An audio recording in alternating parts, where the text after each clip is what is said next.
Chapter 6 Pig and Pepper. For a minute or two, she stood looking at the house and wondering what to do next, when suddenly a footman in livery came running out of the wood. She considered him to be a footman because he was in a very official-looking uniform. Otherwise, judging by his face only, she would have called him a fish, and he rapped loudly at the door with his knuckles. It was opened by another footman in a similar outfit, with a round face and large eyes like a frog. And both footmen, Alice noticed, had powdered hair that curled all over their heads. She felt very curious to know what it was all about, and crept a little way out of the wood to listen. The fish footman began by producing from under his arm a great letter, nearly as large as himself, and this he handed over to the other, saying, in a solemn tone, "For the Duchess, an invitation from the Queen to play croquet." The frog footman repeated in the same solemn tone, only changing the order of the words a little. "From the Queen, an invitation for the Duchess to play croquet." Then they both bowed low, and their curls got entangled together. Alice laughed so much at this that she had to run back into the wood for fear of their hearing her. And when she next peeped out, the fish footman was gone, and the other was sitting on the ground near the door, staring stupidly up into the sky. Alice went timidly up to the door and knocked. "There's no sort of use in knocking," said the footman, "and that is for two reasons. First, because I'm on the same side of the door as you are. Secondly, because they're making such a noise inside, no one could possibly hear you." And certainly, there was a most extraordinary noise going on within. A constant howling and sneezing, and every now and then a great crash, as if a dish or a kettle had been broken to pieces. "Please then," said Alice, "how am I to get in?" "There might be some sense in your knocking," the footman went on, without attending to her. "If we had the door in between us. For instance, if you were inside, you might knock, and I could let you out, you know." He was looking up into the sky all the time he was speaking, and this, Alice thought, decidedly rude. But perhaps he can't help it, she said to herself. His eyes are so very nearly at the top of his head. But at any rate, he might answer the question. "How am I to get in?" she repeated aloud, I shall sit here, the footman remarked, till tomorrow. At this moment, the door of the house opened, and a large plate came skimming out, straight at the footman's head. It just grazed his nose and broke into pieces against one of the trees behind him. Or next day, maybe. The footman continued in the same tone, exactly as if nothing had happened. "How am I to get in?" asked Alice again in a louder tone. "Are you to get in at all?" said the footman. "That's the first question, you know." It was, no doubt, only Alice did not like to be told so. "It really is dreadful," she muttered to herself. "The way all the creatures argue, it's enough to drive one crazy." The footman seemed to think this a good opportunity for repeating his remark with variations. "I shall sit here," he said, "on and off for days and days." "But what am I to do?" said Alice. "Anything you like," said the footman, and began whistling. "Oh, there's no use in talking to him," said Alice desperately, and she opened the door and went in. The door led right into a large kitchen, which was full of smoke from one end to the other. The Duchess was sitting on a three-legged stool in the middle, holding a baby. The cook was leaning over the fire, stirring a large cauldron, which seemed to be full of soup. "That's certainly too much pepper in that soup," Alice said to herself, as well as she could for sneezing. There was certainly too much of it in the air. Even the Duchess sneezed occasionally, and as for the baby, it was sneezing and howling alternately without a moment's pause. The only things in the kitchen that did not sneeze were the cook and a large cat, which was sitting on the hearth and grinning from ear to ear.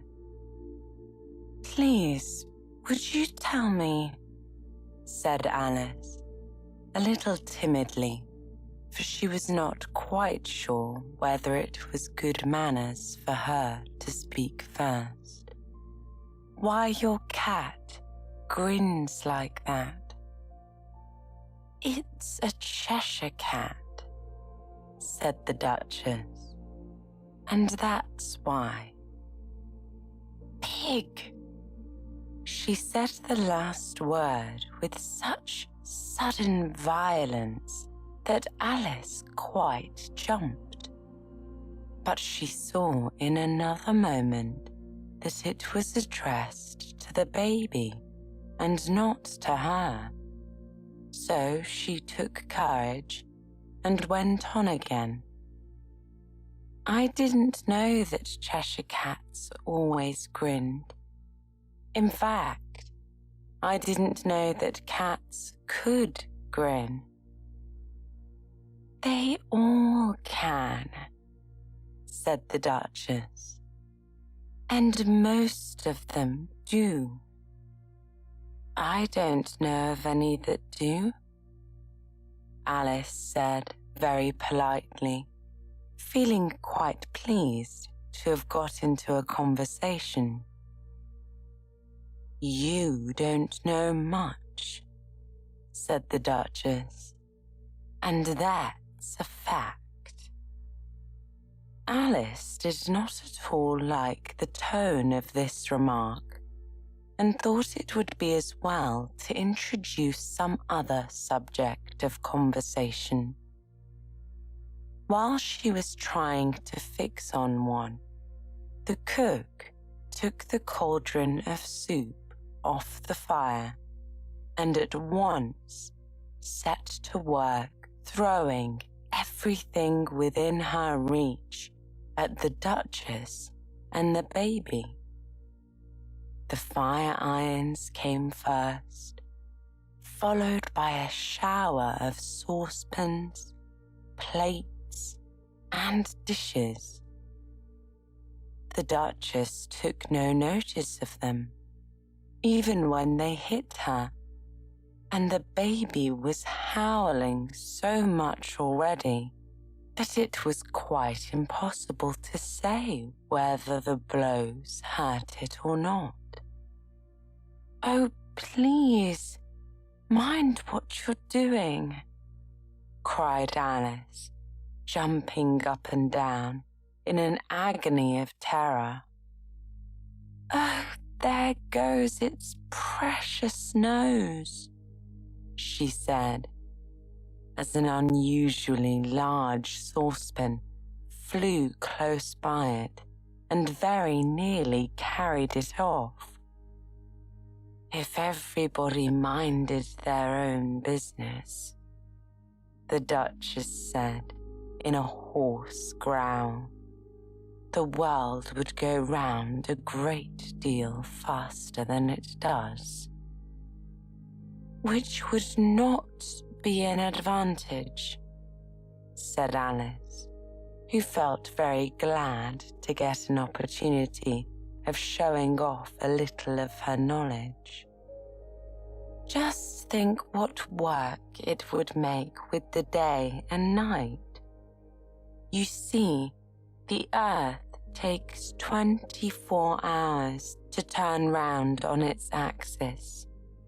"Talking of axes," said the Duchess, "chop off her head."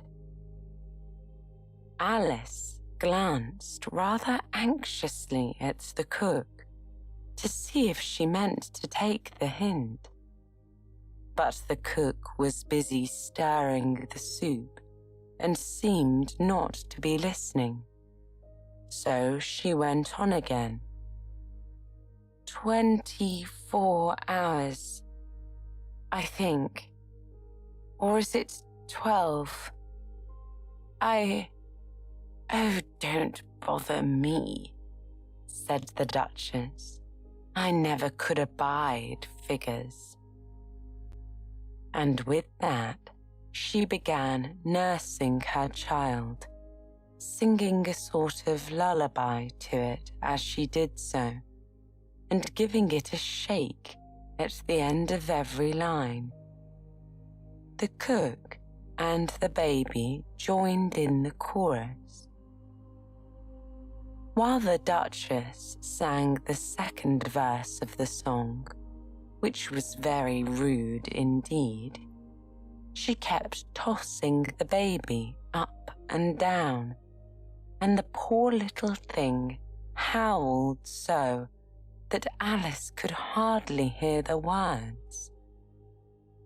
"Here, you may hold it a bit if you like," the Duchess said to Alice, flinging the baby at her as she spoke.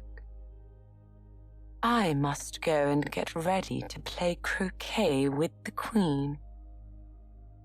And she hurried out of the room. The cook threw a frying pan after her as she went out, but it just missed her. Alice caught the baby with some difficulty, as it was a strangely shaped little creature, and held out its arms and legs in all directions.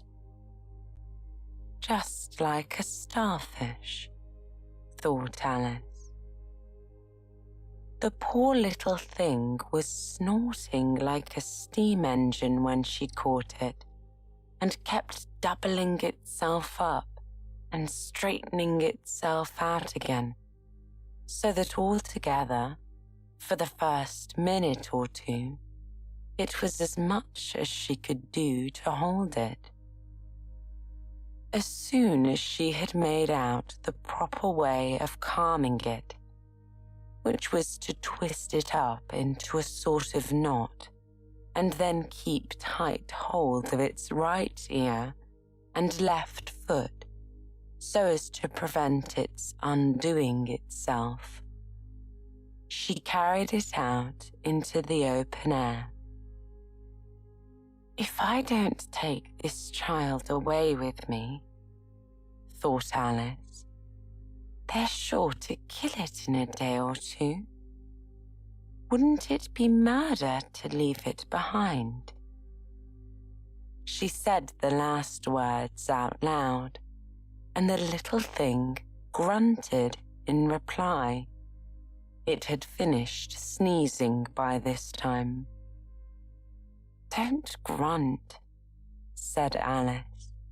That's not at all a proper way of expressing yourself.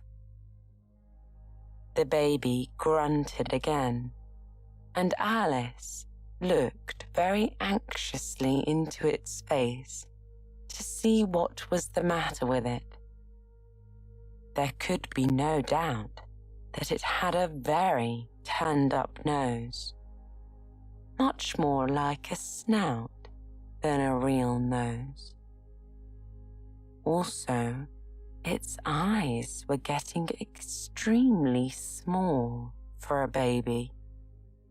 Altogether, Alice did not like the look of the thing at all. But perhaps it was only sobbing, she thought, and looked into its eyes again to see if there were any tears. No, there were no tears.